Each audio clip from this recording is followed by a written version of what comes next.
Let's go to work. As barbers, we cut hair and fade all day. This podcast goes beyond the barber's chair and is about the rest of our story, positioning ourselves for success, avoiding costly mistakes, and continuing to grow and thrive as barbers for years to come. Join us as we look at the whole world of barbering and go beyond the barber's chair.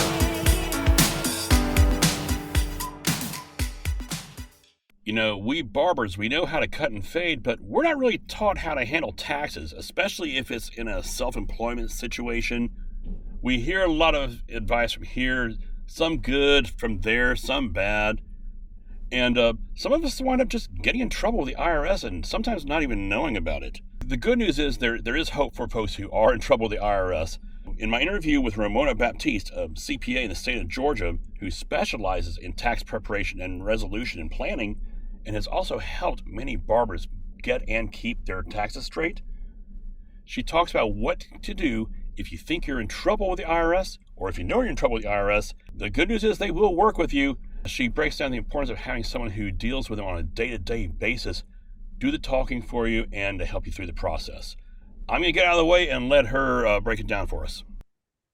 We're talking about a lot of these things here which are designed to keep us in compliance with the IRS, make sure we're actually paying our taxes. And, you know, a lot of guys do, and a lot of guys haven't. And there are folks who, you know, they're probably coming around to realizing, okay, I guess I need to go do these things. Well, let me just put it this way. It might be the easiest way to put it. If someone thinks they might be getting into trouble, or if they want to come clean and say, all right, hey, listen, I've been out for a while. Let's get back on the right track. You know, because I mean, things happen in people's lives or whatever. What are they able to do to get back on there so they don't have to be afraid of the IRS just throwing everything at them? Well, I would suggest that they sit down with a tax professional. You know, quite often what gets people into trouble is trying to do things themselves. You know, the internet gives us a lot of information. But if you're really trying to become compliant, and especially if there's a balance, if there's some taxes that are going to be due, I would definitely suggest that you work with a professional because they would have the ability to speak with the IRS on your behalf. They would have the ability to kind of advise you about maybe the order of things. And they also would have the ability to check with the IRS to see just how far out of compliance are you. For example, sometimes if someone hasn't filed regularly, they're not keeping up with things, they may not even know the last year what they filed. So, you know, we can do what we call a power of attorney form, which will allow us to speak with the IRS on your behalf to find out when was the last time you filed. What do you need to do to get current? And we can make them aware, okay, we're getting ready to file 2019 through 2022. And they will tell you, okay, we're going to make a note of that. And why don't you try to do that within the next 30 days or 45 days? And let us know if you're not able to meet that time. Mm-hmm. If you're working with a professional, they also will have the ability, if you don't have all your forms, like 1099 that may have been given or issued in your name, the IRS, you know, a tax professional who can get power of attorney able to pull a transcript and get record of what that's been reported to the IRS. But again, those deductions, you got to give us that.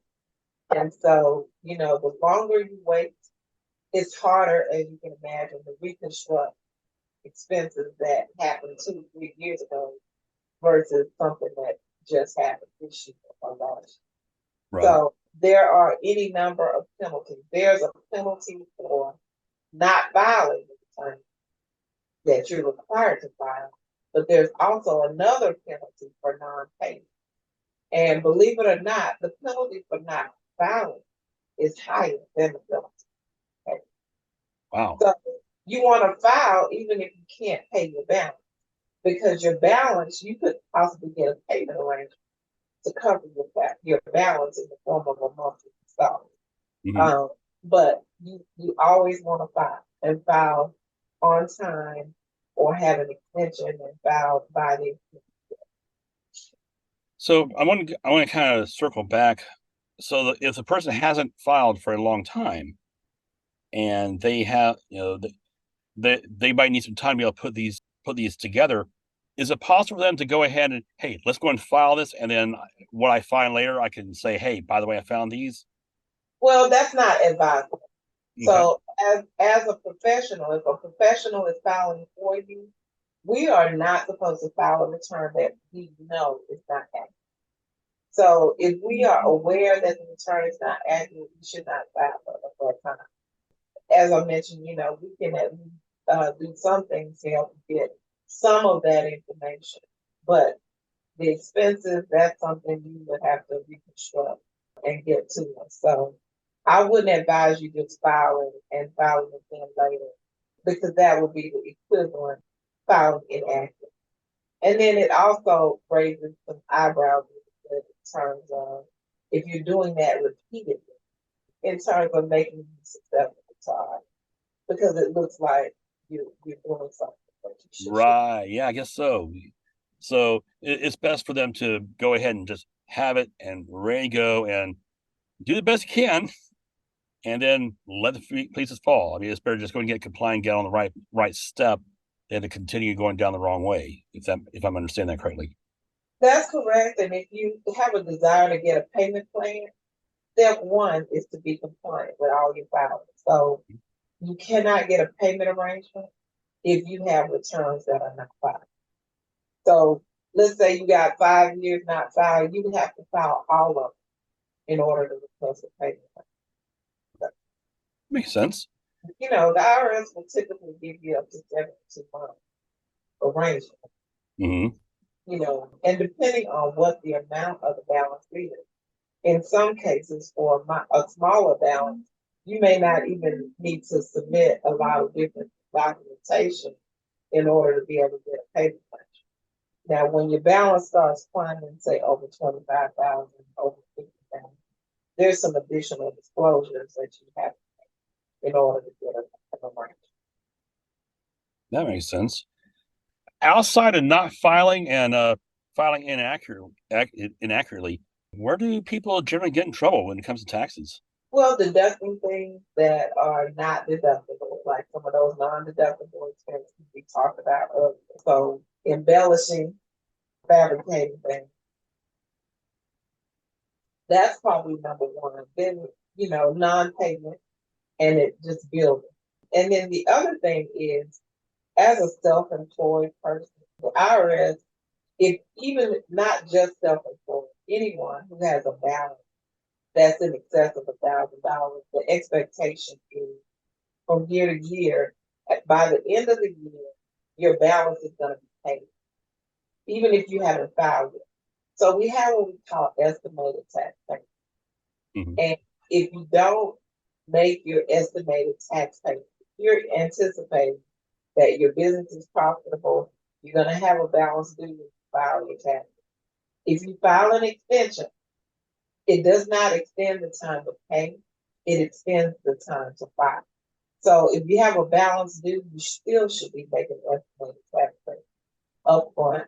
The expectation is those are going to be paid quarterly. So every calendar quarter, after every calendar quarter, you should be making estimated tax payments if you anticipate that you're going to have a liability. Now, if you have, let's say you are moonlighting, you are barbering part-time, but you have a full-time job, the taxes being withheld as a W-2 employee.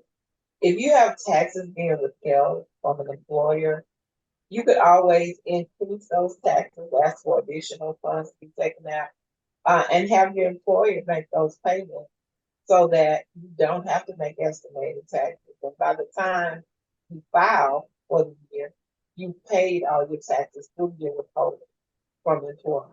That's an option if you have both income from employment and self-employment.